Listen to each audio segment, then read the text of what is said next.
Hi everyone, welcome to my channel. My name is Amber, and this is Fundy Read.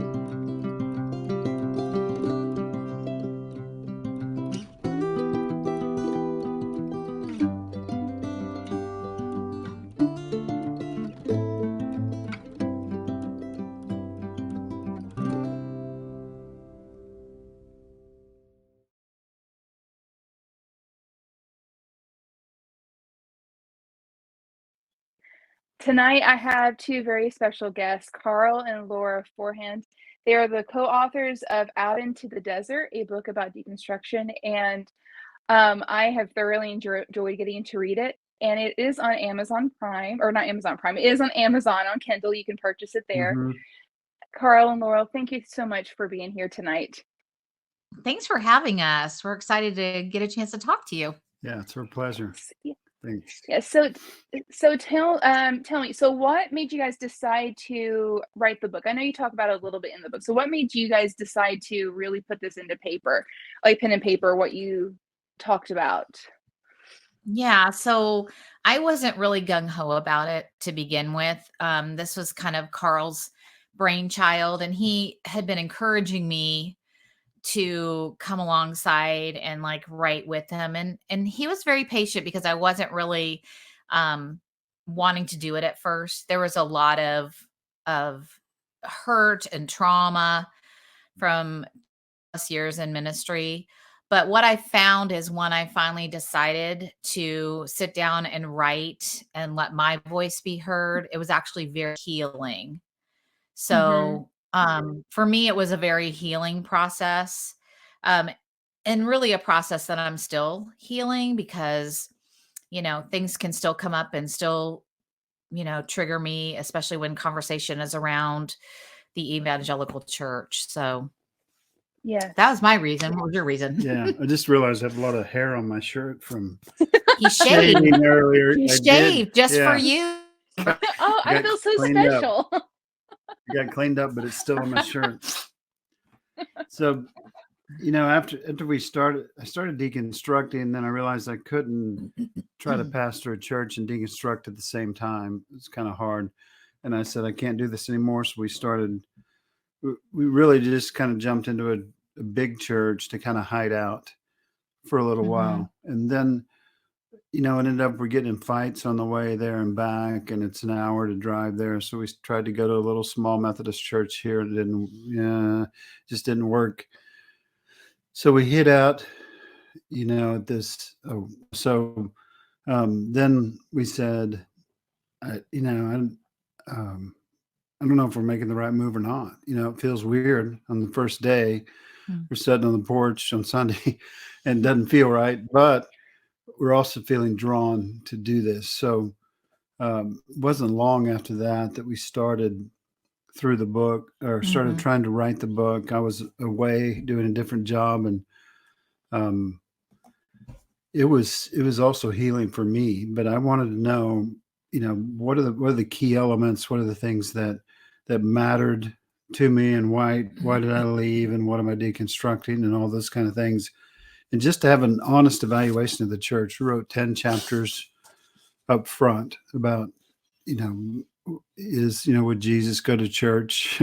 What did purity culture do to us? All those kind of things. And just ask all those questions. Did the evaluation. Laura kind of came along behind and wrote her part of it, which sometimes was a different perspective than mine. And then the second part of the book was, can we really thrive out here? Not just is it the right decision, but can we really thrive out here in the desert? And we found out we could, and kind of used the Sermon on the Mount and took a fresh look at that, and kind of used that as a guide, and went down, addressed things like, where do you get your community? The number one question people ask you, where do you get your community, and so on. But we started just giving it away. This is in COVID year, 2000 is when we wrote it. We started just giving it away on PDF. And then after I had my stroke, she and I were reading it to each other on the way back and forth to, rehabilitation. Yeah. And we said, we got to put this out. and give it to people. So we've tried to keep the price down as much as we can. We can't always control it, but just so that everybody can read it. There's a lot of it turned out to be story, and the things we went through, and especially Laura's stories, are really good.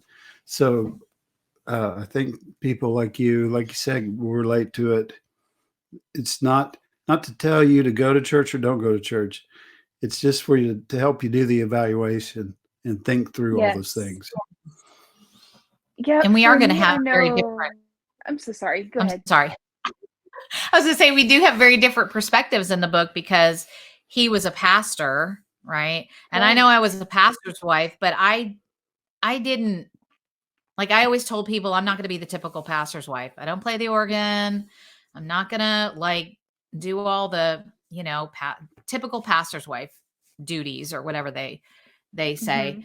And so, like, I mean, he comes from a very different angle than I do in the book. I kind of just like basically just wear my heart on my sleeve, and you're going to kind of know from me what I think about things. But to me, that gives a great dynamic to the book, because that gives a chance for men and women from different walks in the faith, because we all have different experiences being male or female in evangelicalism or in fundamentalism. We're all affected very differently by our specific roles, our different responsibilities, what type of pressure we're put under, and having both like angles to be able to relate to is actually really encouraging, because then you're going, okay, I'm not reading just a book by a guy writing a book about deconstruction. I get your perspective, and I'm female. I can relate to you, and it's going to be vice versa for my husband reading it. He may not relate to you necessarily, Laura, but he's going to relate more to Karl. And that to me probably was one of the more encouraging parts of how the book was written, is because it was so dynamically done, I think. And I know going into deconstruction, it does feel like you're in the middle of a desert. You feel very alone in the process, especially during the time I was really starting to deconstruct. There wasn't a lot of resources. At least it didn't seem like there was a lot of resources out there. And so you're just kind of like floundering. And to read through, as I was reading through your book, I'm like, oh my gosh, I have thought that, like almost like word for word, or I have experienced that almost word for word. And in that is where I think a lot of us who are deconstructing find our community, is finding other people who feel exactly the same way we do, or have experienced things exactly as we do. So we don't feel alone so much, because that's really what the human experience is. We don't want to feel alone. We want to be in the community. We want to feel loved and seen, and having literature like this out here, it to me is very encouraging. So I appreciate both of your all's perspectives that are in the book. And so you said that you were a pastor. Tell those who are listening, how long were you a pastor in the evangelical church? Yeah, I started out life as a computer programmer and did pretty well in that, 9 years or so, progressed. And then we moved. When we moved, I wanted to finish my bachelor's degree because I had started with just an associate's degree and kind of worked my way up. And I wanted to finish my bachelor's degree, so it ended up being at a Bible college. And I learned that I liked to write. And so I kind of fell in love with that. And that's how most of the coursework happened in that program. But it also, kind of turned me on to the idea of church. And we had been kind of going back to church. And so on. So before you knew it, I was a pastor, and we just jumped in. I mean, we were poor as could be. The town of 250 that had 2 churches, and so we just, in culture shock for Laura, we dropped off the edge of the earth pretty much to a town of 250. And she was born in Buffalo, New York, and I met her in Dallas, Fort Worth. So. That's a jump. So that is a jump. We are in the middle of nowhere, but I have kind of a deficiency of needing to fit in, and that skill is what, makes you a church planter. If you can go somewhere and kind of fit into their culture and be friends with them, then you can probably draw a crowd. And so we did that at that church for about 6.5 years. decided it was time for a change and moved across the river. There's a church, Baptist church this time.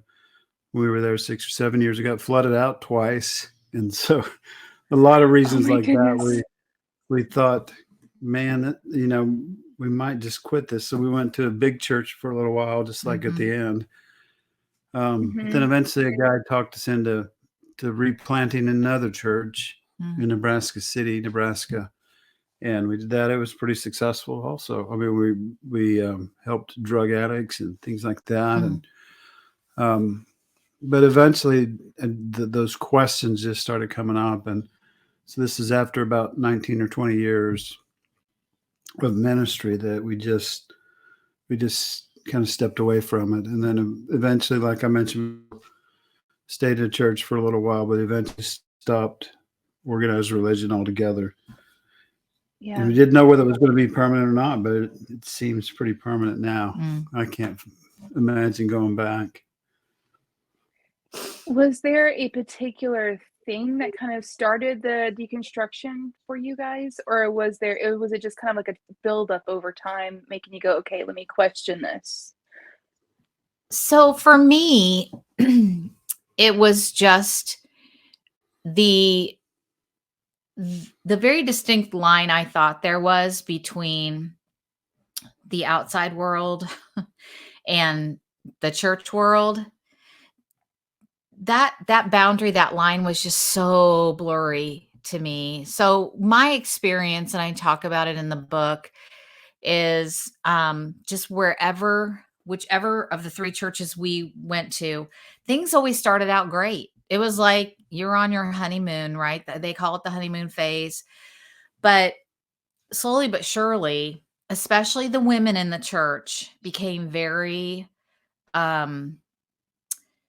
I don't know the right word. Yeah, manipulative. That's a great word. Manipulative towards me. They would try to use me to get what they wanted, like from Karl, like I was going to be able to change his mind on the color carpet or something like that. And anyway, but I mean, it just, and when that wasn't working, I became like shunned.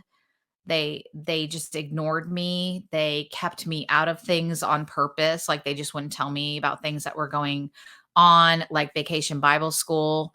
They were planning it around me and never including me. I mean, and this happened at every church that we were going to. And so I just really began to question, like, these are Christians. These are like supposedly people who are Christ followers, who are emulating Christ. And I'm not seeing it. Right. And so I began to really question just, do I really even know this God, this Jesus that, Karl's preaching about? Now, he did preach a lot on, grace and acceptance and love and all those things that were really good. But a lot of times those came up against all people didn't, especially when we're talking about like the queer community, they didn't want to hear that it's okay. Like you need to love people, like doesn't matter.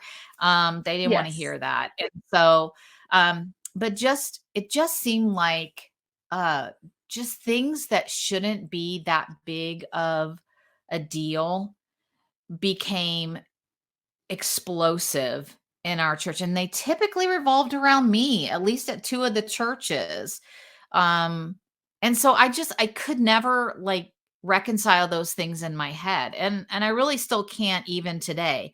I mean, I feel like I still in some ways struggle with this whole churchy concept of God and Jesus. And I know a lot of people are like, well, that's because that's not really who God is. That's not really who Jesus is. But when you have been indoctrinated with that for years and you're my age, which is upper 50s, like it's really hard to loosen the hold on that.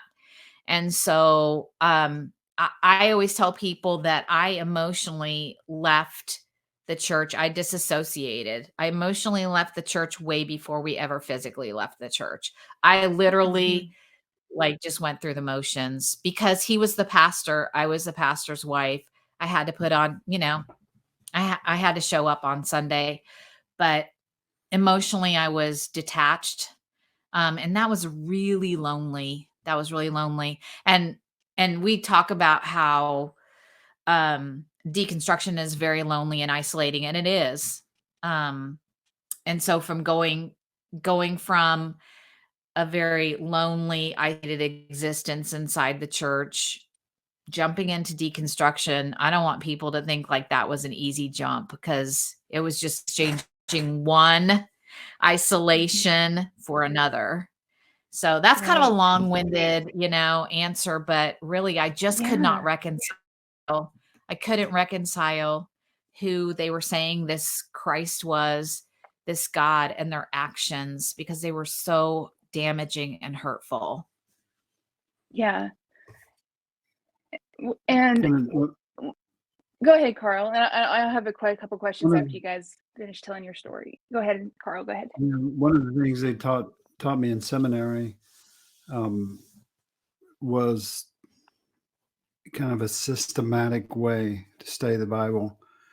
The thing is, by doing that, you can find what your denomination agrees with, but you could also find a lot of things that don't make sense, Right. or that come to a different conclusion in the same book. So there was that, and I was always inquisitive and wanted to learn new things, and not just, I'm pretty loyal, but anyway. So the Bikers Against Trafficking came to our church, and we hosted them. The woman that got up on stage had been trafficked by her dad for many years. Heartbreaking story. She spoke and cussed and everything else in the service. But what challenged me about that was, before it even started, we were on stage, and she kind of just whispered to me, every night when I was doing that, I was praying to God and saying, why won't you take me out of this? And I didn't have an answer for her. And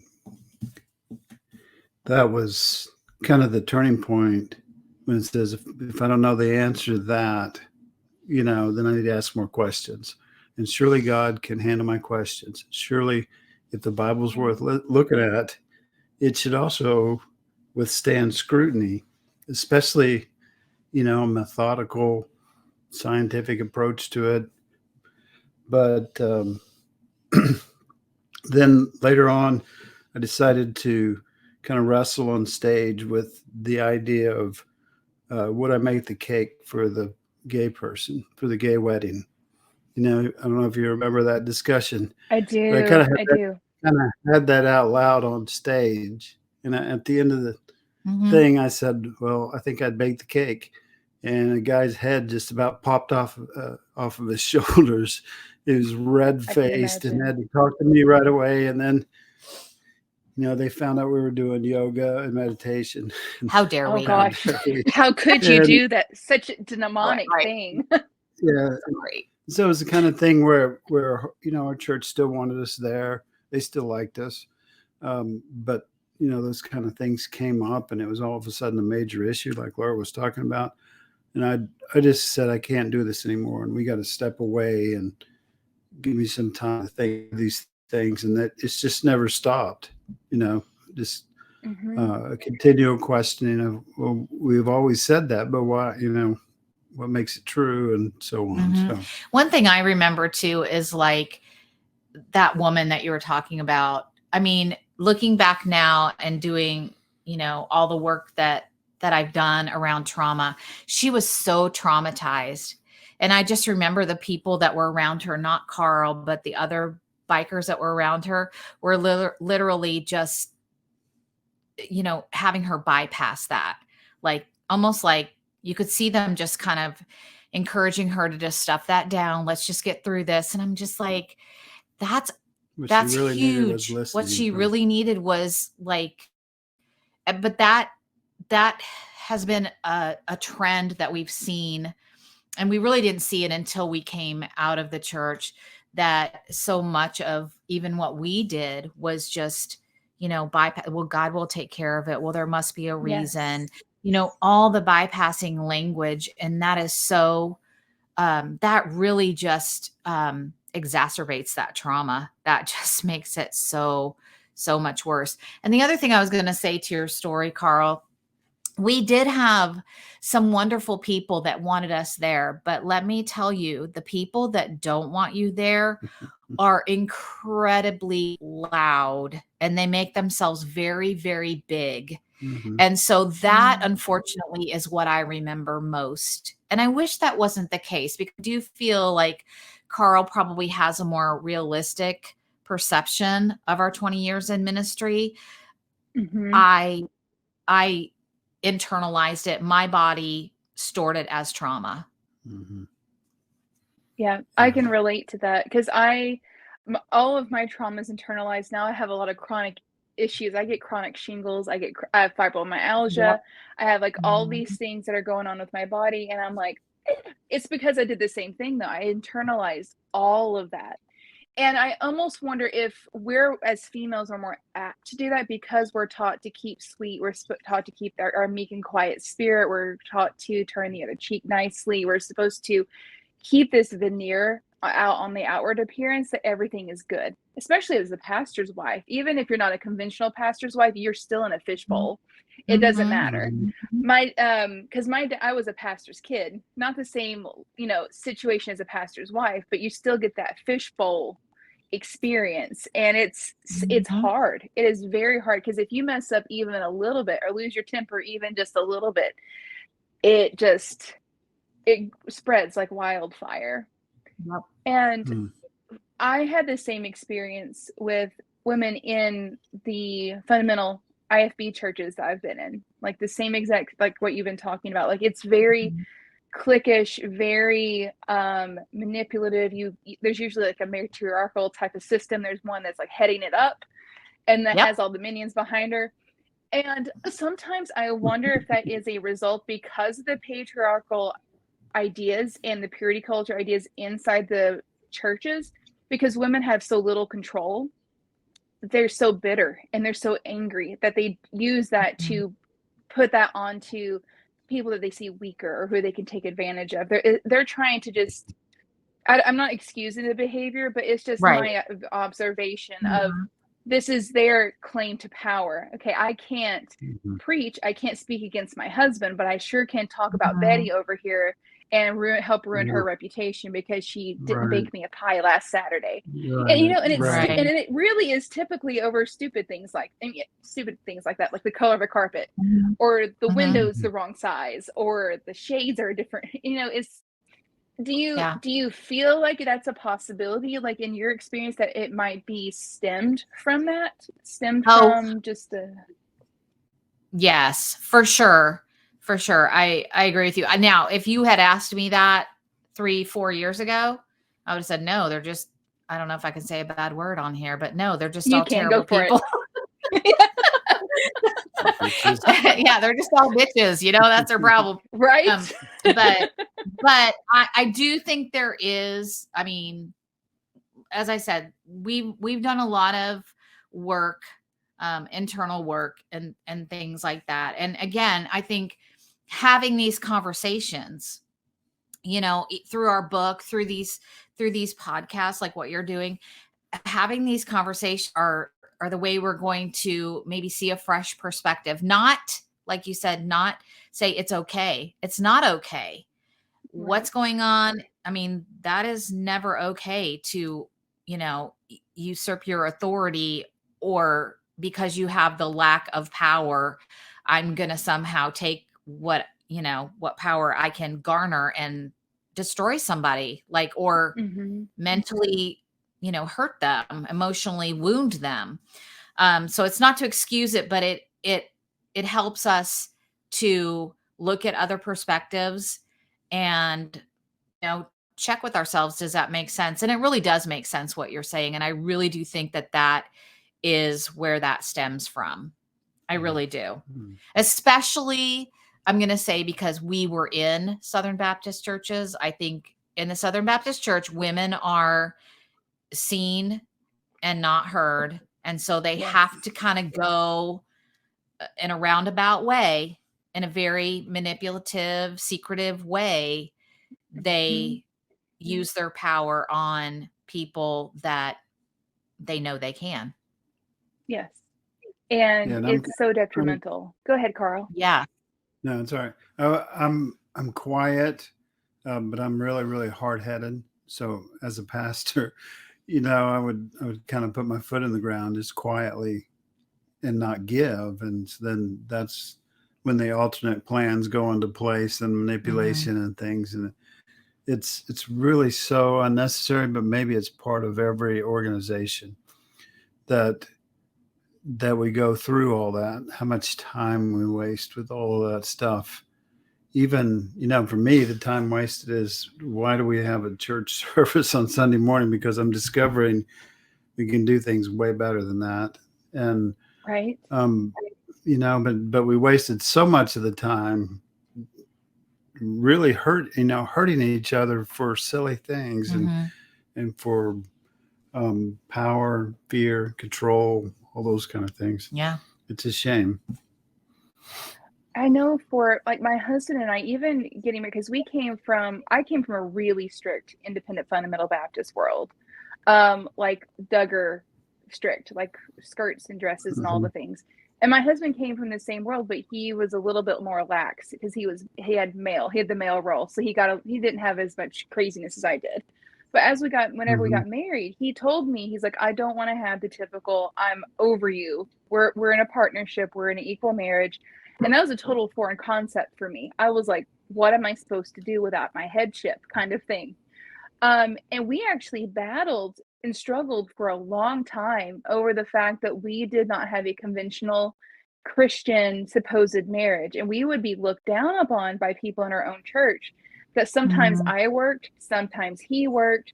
We both took care of the kids. He changed diapers. He got up with them at night, and did you find that like purity culture and the church belief in general about how marriage should be really affected how you guys had your marriage for so long before you deconstructed, or is that something that you look back on and see how it was like, oh man, that was kind of damaging in this area for us? Yeah. Yeah. You're like, yes. Purity culture, yeah, it messed me up. Because that submissive wife mentality, that mentality of whenever your husband wants sex, you cannot deny him, period. Like there's no except, Yes. I have to preface that by saying, like, Karl never like came across with that belief, but it was so ingrained in the Southern Baptist culture that, I really took that to heart. Like I'm not feeling well, but if he wants it, I guess I have to do it, and I mean, just think about that. Like, first of all, if you're a guy, do you really want your wife just to be like, well, I guess if I have to? I mean, right.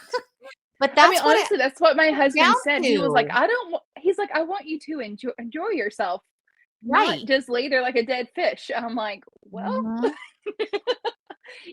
But that's but if you feel like you don't have a voice in order to even say that in a closed room with your most intimate partner, you can't even be real and authentic with them, then that's a problem in the church. That is a huge problem in the church. Yeah. Absolutely. And then to go a little bit farther, then we indoctrinate our daughters with purity rings. Gosh dang it. That I makes know. me cringe. Oh, it makes me cringe. I mean, we look back now. I mean, I cannot tell you, you talk about you were a pastor's kid. We have 3, and we've had to go back so many times and just say, we are so sorry. And we are so thankful that they like have never held anything against us like that. They're just like, we understand you were indoctrinated just as much as you were trying to indoctrinate us. I just think they had, minds of their own, thank goodness, because they didn't buy a lot of what the Southern Baptists and we were selling them. And so I remember and I was the one, and I think I say this in the book, I was the one who encouraged Karl to get purity rings for them because I was scared. That is what it boiled down to. It was a fear. What if my girls get pregnant? What if the church finds out? What if, we're kicked out of church because one of them gets pregnant? I mean, seriously, a life, would that have been the worst thing? No. So like, I just look back and I'm just going, oh, but it's like the indoctrination was so strong. And so when we presented them, well, I shouldn't say we, Karl gave them the rings. I can only imagine, because we have never seen them again since. I don't know what they did with them. And I don't care. They could have thrown them in the trash. Oh, the girls. Yes, the girls. It's the rings. I'm sorry. I should make that clear. We see our children all the time. It's the rings. Like, I don't know what happened to them. They could have like got things bad and turned right around and thrown them in the trash for all we know. But we have never seen them. But we have, we have apologized for just parenting out of fear. But that's kind of the message that the church gives you. You better have a handle on your kids, So yes, every decision you make is going to damn them forever. Like everything. Like whenever we decided, because I am not a homeschool. I was homeschooled until 10th grade, and then I went to a terrible Christian school. Terrible. It was awful. Like the principal actually just got arrested this year for grooming and assaulting girls since 1996. So it's, and that's sadly that's not uncommon. Right. And so I was like, I'm not homeschooling and I'm not sending my kids to a Christian school. So we decided together to send our kids to public school. I got phone call after phone call how I was giving my children over to the devil, how I was a horrible parent because I was sending my kids to public school. And to be honest, now my oldest one is getting out. She's going into 7th grade and she's had the best experience ever. And really, to me, it was all fear, and because it was fear-based belief, because we're always taught us versus them, and that's like the cult mentality. You separate people, you take away their autonomy, their ability to critically think, and you make all the world an evil place. So realizing as I'm deconstructing and bridging out, the world's not that evil. People are evil. A good amount of church people can be very evil. Most of the evilness and trauma I've experienced has been inside a church or by people in leadership in a church. The most accepting and most loving people I've ever experienced has been outside of a church. Bar none, period. Yep. And for me, it's been almost liberating watching my kids not have to grow up with the same burdens I grew up at their age. So they're coming to me with experiences and problems and things that they're dealing with. And I'm like, I mentally have no clue how to handle it because I don't feel like I developed properly because of everything, if you know what I mean. But for them, I'm seeing it stop. It's stopping with me. And for them, they're getting to experience this life where they're getting to choose how they believe and we're teaching them about God. We do still go to a church, but it's not an independent fundamental Baptist church. It's very, very different than what we have ever been in before. But they're getting to choose. And I think that's the biggest thing that all of us missed out on is the ability to choose. Even though we're told we have free will and we have liberty in Christ, we were never really given that ability to choose or that ability to live truly in the liberty of Christ. So I don't know where I was going with that. Sometimes I start rambling on and it just kind of rolls out of my brain. But for you all, did you how did your kids start appreciating seeing you guys step away from the church, or did they kind of come with you, or were they already grown and old, or were they already out of the house, or how did that all like as a family dynamic? Yeah, so it spanned from when our oldest was about 5, so they were all in the 1 to 5 range when we started, and then it went in 20 years. So pretty much raised them in the church. And one of the things I did right as a parent that I intentionally did was, first of all, to teach my daughter. I wanted them to understand, I wanted them to be brave. And so I would literally tell them, I would whisper in my daughter's ear, be brave. And she said, okay, Dad, whatever. But one day I heard her talking to her little sister, Lily, and telling her, be brave. And so, you kind of feel like you're passing that on. Mm-hmm. And then Yeah. we went to breakfast with my granddaughter a few months ago, and I said, so what shows do you like? What movie do you like? And guess what she said? She said, Brave. Yeah. Brave. I love that movie. I love it. So it blew me away. And but a lot. I remember my grandpa teasing my dad because he never learned how to swim. And I said, at some point I made a mental note. I'm not going to not do anything because I'm afraid of it. I learned to skydive, I did all those things, but I wanted them to get that, to be brave, because that helps in deconstruction and so on. I didn't know any of that at the time, but I wanted them to be brave, but I also wanted them to think for themselves. We kind of say that inside church. We say, well, we want you to choose this, but there's only one option, and better hurry up. You might die tomorrow. But anyway, we wanted them to think for themselves. And so, by the time they're in high school, they were figuring it out on their own. And that probably concerned us at that time. But later on, it was good, because when we told our daughters that we were deconstructing, they were kind of like, well, welcome aboard. Glad we've been waiting for you. Here. And I love that. I love that so much. I love the fact that our kids, that's one thing as a parent. I think you always hope your kids are going to get along, because you see them kind of fighting a lot when they're little, or maybe not a lot, but you see them having their disagreements and not getting along and stuff. But I think the one thing that I can say is that our kids had each other. And so when they were questioning, they could go to each other and just go, yeah, man, that doesn't make any sense. And you don't have to believe that if you don't want to, so they like totally validated each other. They were there for each other. Yeah. So I'm grateful. And it's not that they disrespected us because they didn't feel like they could they knew that we were kind of in a different space at that time. But I do feel like even though we had fear and maybe had done things not correctly, like purity rings and things like that, I do think that enabling them to critically think, teaching them that you can think for yourself, was a gift that we gave without probably even knowing. Maybe you knew it, but they tell me that all the time. Like, well, Mom, you allowed us to think critically. You allowed us to ask questions. And I'm just like, I don't remember that, but I'm glad I did. Between services. Between services. Right.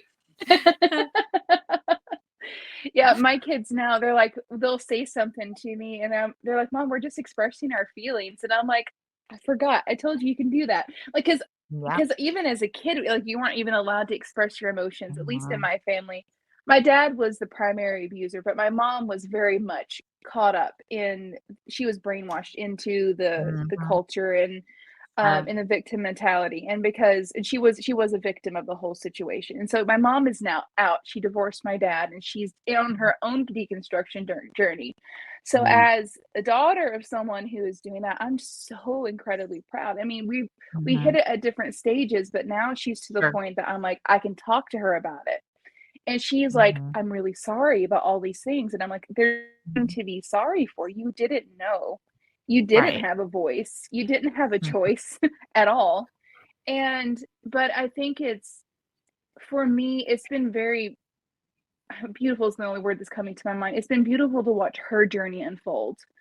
Being seeing how so steep she was in it, now seeing her like become her own person and really develop her own relationship with God, because really what it's all about. It's about us individually having our own relationship with God, and then we come collectively together if we choose to. It's not what organized or institutionalized Christianity has made it out to be at all. And I often call the deconstruction world, like I call it the New Reformation, because I really feel like it mirrors so much similarly what happened during the Reformation from the Catholic Church. And I'm like, because you know, we're going against the status quo, we're making waves, we're heretics, we're all of these bad things, but really what we're doing is we're just seeking truth. And every one of us are seeking truth for ourselves, and we're trying to heal from the wounds that were not caused by God, but by the people of God. And that makes God look bad, because that makes God look like the abuser. Because that's what I was going to say. Yeah, I wish the people inside the church would understand that you're giving people a false representation that is damaging, so incredibly damaging. And like, that's not being a good representation of God, you know? It's really not. Right.